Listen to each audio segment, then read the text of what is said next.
with it a limitation that after 3 years they must complete the reconstitution of the finances of that temple and return it back to the trustees with whatever conditions you want.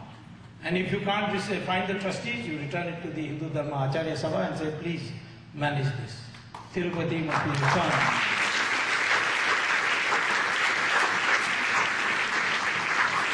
In Tirupati, people come and put money in a hundi, buy boxes and almost buy trucks, diamond, jewels, everything. And the total assets of Tirupati after all that they have squandered is $9 billion. Right? Padmanabha Swami temple, which is not under the government. No people can contribute in the hundi there. Only annually the royal family of Travancore for the last 500 years makes a donation. And what is its worth? $22 billion.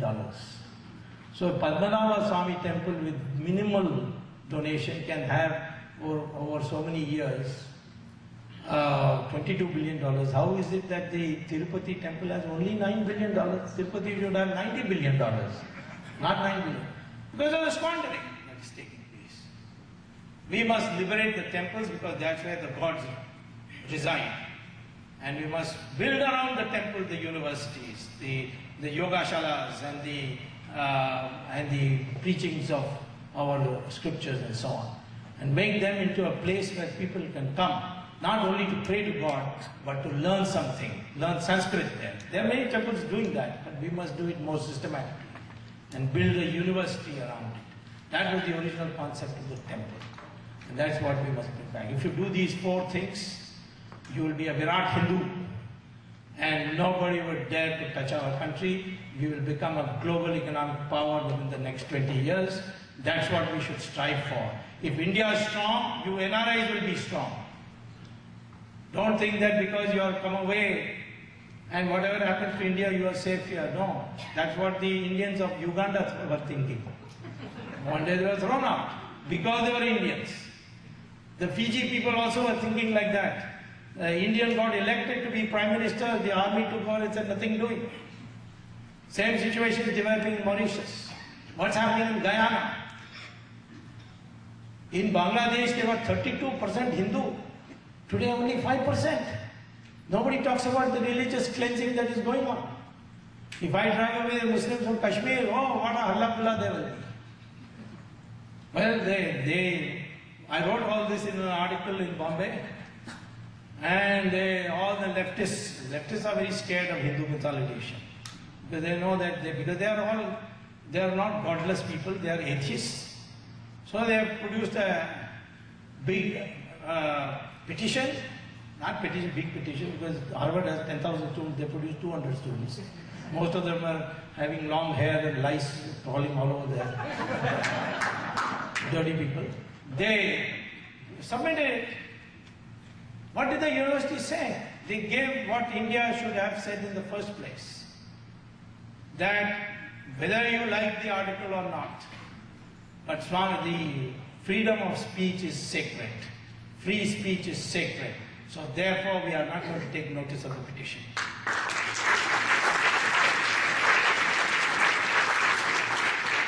Amartya Sen, who hangs around Harvard, because basically he's beyond 80, he should be really in retirement. But anyway, he is an old communist, he's been recruiting for the Communist Party.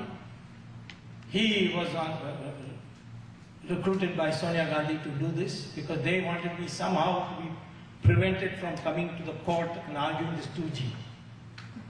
2G, the procession is very clear. First I said Raja will go because Raja gave away the license at 2001 prices instead of 2008 prices. The difference is 1:10. So if you had sold it at 2008 prices, India would have got $40 billion more. And those companies which got this, they gave a bribe of $12 billion out of that. They kept the rest for themselves as a windfall. And it was shared amongst a lot of people. Raja got only $12 billion means multiply by 6 over 5, it's about 60,000 crores. Raja got only 3,000 crores. Chidambaram got 5,000 crores. And Karunanidhi got 16,000 crores. Because he's got 3 wives, so we have to give something back. And Sonia Gandhi got 36,000 crores. So I got permission of the court to prosecute Raja, because our Prime Minister is a boneless wonder and he could not give me sanction. And Raja gone. His special friend Kanimuri followed him.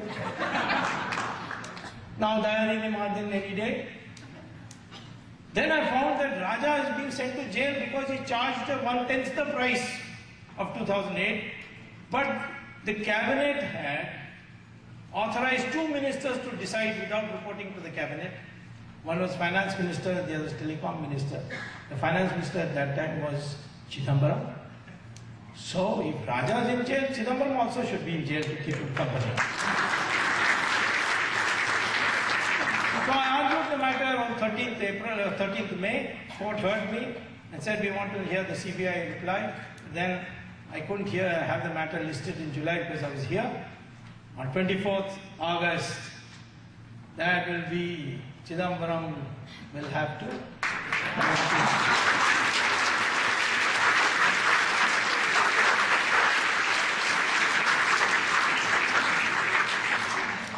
Tihar is no more called Tihar jail, it is called Club Tihar. Lots of Tamilians. So the cook has been advised to learn how to make idlis and dosas.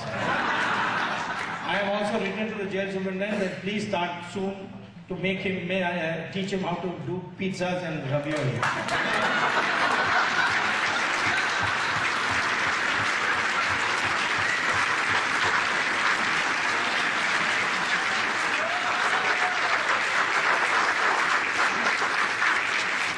Let her get well in New York, she will rest in Tihar.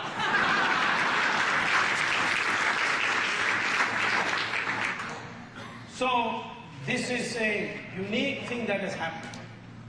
That India, for the first time, is seeing high-powered ministers going to jail. Corruption, I'm telling you, is taking place in our country in increasing numbers because we have forgotten Sanatana Dharma. That's what I said about Bhrigu and Bhardwaj. This greed comes because you think money is everything. Money is your determinant of social status. That is not India. That is not India of Sanatana Dharma. Sanatana Dharma, you may have ordinary clothes. You may have given up everything. You may have no money. You may have to seek donations to survive. But your social status will not be hampered because you are working for society, you are working for knowledge. That's changed now. Globalization has made you greedy. Money is everything. That is why I say corruption is the cancer, Sanatana Dharma, Hindutva, which is meaning Hinduness, which is Sanatana Dharma. Sanatana Dharma is the cure. Corruption is the cancer, Sanatana Dharma is the cure.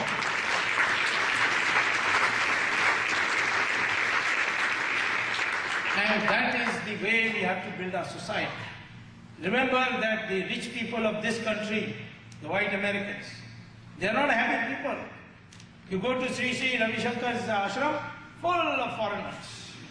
You go to Swami Dayananda Saraswati's ashram, full of foreigners. Ramdev, full of foreigners. Puttaparthi Sai Baba, when he was here on this earth, full of foreigners.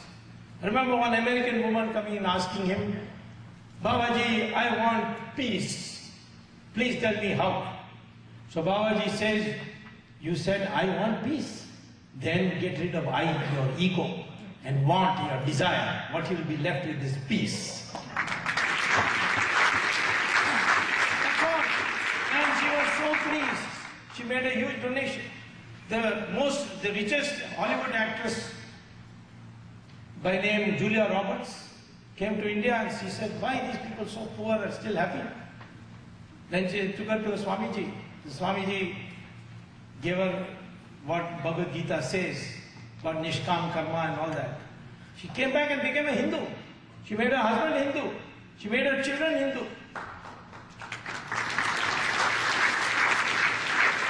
There's no conversion. We can't give money to Julia Roberts to become Indian. She's a very rich woman.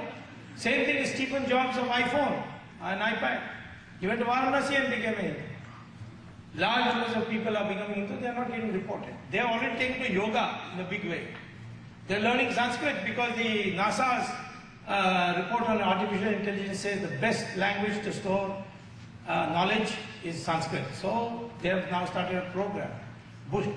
Bush's last act before leaving was to declare that any college which teaches Sanskrit, they will get special federal grants. So we are now in that kind of situation. Only we will have to be like we made, yoga became popular in India because the Americans took to yoga. So tomorrow they will learn Sanskrit, then we will also learn Sanskrit. That inferiority complex, please get rid of. Become a Virat Hindu. And I am telling you that these Swamijis, they may look ordinary, but they today exercise enormous influence all over the world because they are telling people how to be happy.